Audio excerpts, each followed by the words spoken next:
इस एक्सपेरिमेंट में हम इलेक्ट्रॉन के चार्ज और मास का रेशियो निकालने वाले हैं।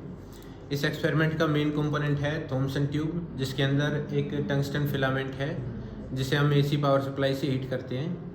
टंगस्टन फिलामेंट के बाद एक एनोड सिलेंडर है जो पॉजिटिवली चार्ज होता है, जो टंगस्टन फिलामेंट से निकले हुए इलेक्ट्रॉन को एक्सेलरेट करवाता है।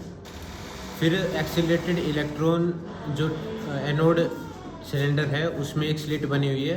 एक्सेलरेटेड इलेक्ट्रॉन उस स्लिट के थ्रू पास होते हैं और इस बल्ब में पहुंचते हैं। इस बल्ब के अंदर एक मीका शीट लगी हुई है। इस मीका शीट पर एक साइड फ्लोरेसेंट मटेरियल से कोटिंग की हुई है। तो जब इलेक्ट्रॉन की जो बीम है वो इस शीट पर कोलाइड करेगी तो हमें लाइट दिखाई देगी। थॉमसन ट्यूब के अंदर एक एनोड सिलेंडर है जिसके अंदर जो स्लिट बनी हुई है वो लीनियर स्लिट होती है। इसके कारण जो बीम इलेक्ट्रॉन की जो बीम बल्ब के अंदर आती है वो एक रिबन के फॉर्म में आती है और जो मीका शीट इस बल्ब के अंदर लगी हुई है वो 10 डिग्री एंगल पर इंक्लाइंड है, जैसा कि आप इस वीडियो में देख पा रहे हैं। अब जो इलेक्ट्रॉन का जो रिबन यहाँ से सिलेंडर से बाहर आ रहा है वो इस शीट पर इंसिडेंट होता है और हमें लाइट दिखाई देती है। अब जो इलेक्ट्रॉन अगर यहाँ एक पॉइंट साइज स्लिट होती तो इलेक्ट्रॉन की एक लीनियर बीम बाहर आती है और इस शीट पर एक पॉइंट साइज हमें लाइट दिखाई देती। लेकिन अब जो इलेक्ट्रॉन की जो बीम है वो एक रिबन की फॉर्म में आ रही है, यानी एक 2D प्लेन है एक तरह से। और जो मीका की जो शीट है जो फॉस्फोरेसेंट मटेरियल से कोटेड है वो भी एक प्लेन की फॉर्म में है। तो इन दोनों प्लेन का जो इंटरसेक्शन है वो हमें एक लाइन देगा और वो लाइन इलेक्ट्रॉन की ट्राजेक्टरी को दिखाती है। फील्ड कंपनसेशन मेथड में क्या होता है, हम इलेक्ट्रॉन की बीम पर एक इलेक्ट्रिक फोर्स लगाते हैं और एक मैग्नेटिक फोर्स लगाते हैं। इलेक्ट्रिक फील्ड और मैग्नेटिक फील्ड की स्ट्रेंथ इस तरह से रखते हैं कि जो लॉरेंस इलेक्ट्रिक फोर्स लग रहा है इलेक्ट्रॉन की बीम पर और लॉरेंस मैग्नेटिक फोर्स लग रहा है इलेक्ट्रॉन की बीम पर वो दोनों बराबर हो। तो जो इक्वेशन बनती है वो इस तरह से बनती है कि जो लॉरेंस इलेक्ट्रिक फील्ड है वो electronic charge into electric field होता है और ये बराबर है लॉरेंस मैग्नेटिक फोर्स के, यानी ई वेलोसिटी ऑफ इलेक्ट्रॉन और स्ट्रेंथ ऑफ मैग्नेटिक फील्ड। यहाँ से हम इलेक्ट्रॉनिक चार्ज को हटा दें तो इक्वेशन बनेगी E = VB और हम यहाँ से इलेक्ट्रॉन की वेलोसिटी निकाल सकते हैं V = E/B। इलेक्ट्रॉन की वेलोसिटी जो हमने निकाली है उसका यूज़ कर हम इलेक्ट्रॉन की काइनेटिक एनर्जी निकालने के लिए कर सकते हैं 12mv²। और इलेक्ट्रॉन की काइनेटिक एनर्जी के लिए एक और एक्सप्रेशन है हमारे पास, electronic charge into anode potential. जो सिलेंडर पर हमने जो वोल्टेज अप्लाई की थी इलेक्ट्रॉन को एक्सेलरेट कराने के लिए, तो ये जो दोनों जो इक्वेशन है ये दोनों एक दूसरे के बराबर होनी चाहिए। यहाँ से हम इलेक्ट्रॉन के चार्ज मास रेशियो के लिए एक्सप्रेशन निकाल सकते हैं। E/m = 1/2UA × V²। अब V² की जगह हम V के लिए ये एक्सप्रेशन यूज़ कर सकते हैं E/B और इसका स्क्वायर। इलेक्ट्रॉन पर इलेक्ट्रोस्टैटिक फोर्स लगाने के लिए हम इन दो प्लेट्स का यूज़ कर रहे हैं। हम इन दोनों प्लेट्स को अपोजिटली चार्ज करेंगे तो दोनों प्लेट के बीच में इलेक्ट्रिक फील्ड बनेगा जिससे इलेक्ट्रॉन पर लॉरेंस इलेक्ट्रिक फोर्स लगेगा और वो इलेक्ट्रॉन की जो बीम है वो डिफ्लेक्ट हो जाएगी।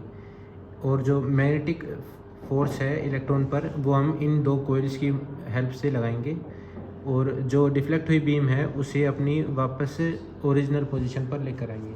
अब इलेक्ट्रॉन की जो बीम डिफ्लेक्ट हुई थी उसे हम मैग्नेटिक फोर्स लगा करके वापस अपनी ओरिजिनल पोजीशन पर ले आए हैं, यानी जो इलेक्ट्रिक फोर्स हमने लगाया है इलेक्ट्रॉन की बीम पर वो और जो मैग्नेटिक फोर्स हमने लगाया है इलेक्ट्रॉन की बीम पर वो दोनों फोर्स बराबर हैं। तो हम इस इक्वेशन का यूज़ कर सकते हैं। अब हम इस एक्सपेरिमेंट के कनेक्शन देखेंगे। टंगस्टन फिलामेंट को हीट करने के लिए हम 6.3 वोल्ट AC पावर सप्लाई का यूज़ कर रहे हैं। टंगस्टन फिलामेंट की जो पिंस हैं वो है F3 और F4, जिन्हें हम 6.3 वोल्ट AC पावर सप्लाई से कनेक्ट करते हैं। और जो एनोड सिलेंडर है ट्यूब के अंदर उसे कनेक्ट करते हैं हम हाई वोल्टेज पावर सप्लाई से। उसकी पिन्स हैं C5 और A1 जो पिन है उसे रेड वायर से कनेक्ट कर रखा है और ये हाई वोल्टेज पावर सप्लाई के पॉजिटिव टर्मिनल में लगाना है और C5 जो पिन है उसे हाई वोल्टेज पावर सप्लाई के नेगेटिव टर्मिनल में लगाना है। इस जो पॉजिटिव टर्मिनल है इस पावर सप्लाई का उसे अर्थ भी कर रखा है, तो इसे अर्थ करने के लिए पॉजिटिव टर्मिनल को अर्थ से कनेक्ट कर रहे हैं। इलेक्ट्रिक डिफ्लेक्शन प्लेट की जो टर्मिनल्स हैं वो हैं A1 और G7। A1 जो टर्मिनल है उसे हमें कनेक्ट करना है 500 वोल्ट पावर सप्लाई का जो नेगेटिव है उससे कनेक्ट करना है और G7 जो टर्मिनल है उसे हमें 500 वोल्ट पावर सप्लाई के इलेक्ट्रॉन बीम पर मैग्नेटिक फोर्स लगाने के लिए हम इलेक्ट्रोमैग्नेट कोयल का यूज़ कर रहे हैं। इलेक्ट्रोमैग्नेट कोयल को हम 12 volt power supply DC power supply से कनेक्ट करेंगे और जो दूसरी इलेक्ट्रोमैग्नेटिक कोयल है उसे इस कोयल के पैरेलल में कनेक्ट करना है। तो इसकी जो टर्मिनल्स हैं वो हम सीधे ही कनेक्ट कर देंगे। इस कोयल का जो A टर्मिनल है वो इस कोयल के Z टर्मिनल में कनेक्ट करना है और इसका जो Z टर्मिनल है वो इसके A में कनेक्ट करना है।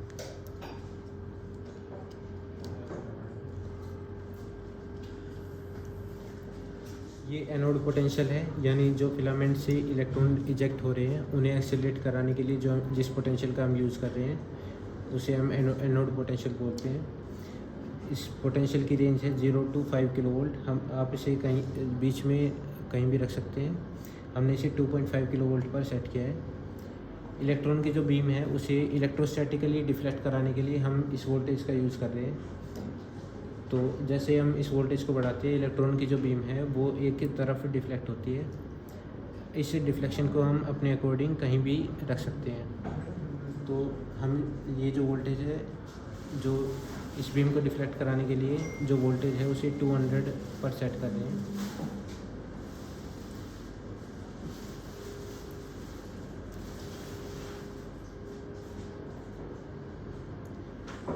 अब इलेक्ट्रॉन की जो बीम है वो ऊपर की तरफ डिफ्लेक्ट हो गई है। अब मैग्नेटिक फील्ड जो है उसे यूज़ करके इस बीम को वापस अपनी ओरिजिनल पोजीशन पर लेके आना है।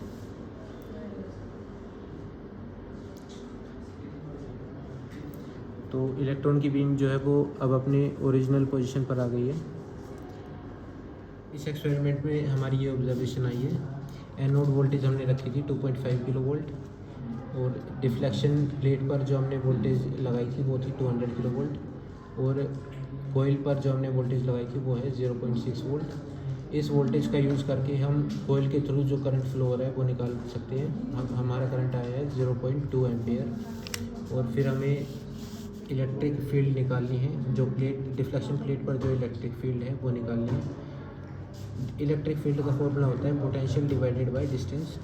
पोटेंशियल हमें पता है ये वाली पोटेंशियल, और जो डी की वैल्यू है वो मैन्युफैक्चरर द्वारा प्रोवाइड की जाती है। हमारे जो थॉमसन बल्ब में जो प्लेट लगी हुई है उनका सेपरेशन है 8 मिलीमीटर, यानी 8 × 10⁻³ मीटर, और जो डिफ्लेक्शन पोटेंशियल हमने दी है वो है 200 वोल्ट। तो ये कैलकुलेशन करके जो इलेक्ट्रिक फील्ड की वैल्यू है वो हमारी आई है 225 × 10⁻³ वोल्ट पर मीटर। फिर हमें निकालना है जो हेल्महोल्ट्ज़ कोयल है या इलेक्ट्रोमैग्नेट है उनके थ्रू उनसे कितना मैग्नेटिक फील्ड जनरेट हो रहा है। इसके लिए फॉर्मूला है K×I। K एक कांस्टेंट है जिसकी वैल्यू हमें दी हुई है 4.2 × 10⁻³ मिली टेस्ला पर एम्पेयर, और इसे मल्टीप्लाई कर देंगे हम जो कोयल के थ्रू जो करंट फ्लो हो रहा है 0.2 एम्पेयर। तो हमारे पास मैग्नेटिक फील्ड की स्ट्रेंथ आ जाएगी जो कोयल जनरेट करेगी।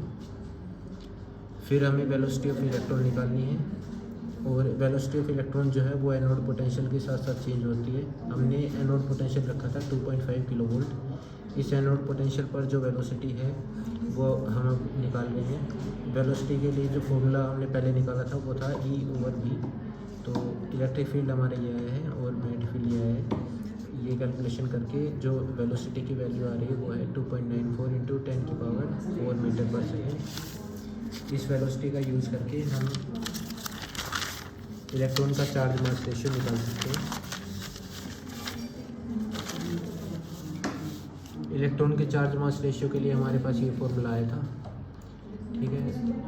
तो हमने इन पैरामीटर्स की वैल्यू यहाँ रखी है और कैलकुलेशन की है। तो हमारा चार्ज मास रेशियो आ रहा है 1.73 इंटू 10⁻11 कूलम पर किलोग्राम। इसकी जो थ्योरेटिकल वैल्यू होती है वो होती है 1.76 इंटू 10⁻11 कूलम पर किलोग्राम। तो जो परसेंटेज एरर आया है वो है 3%। और ये रिज़ल्ट है एक्सपेरिमेंट।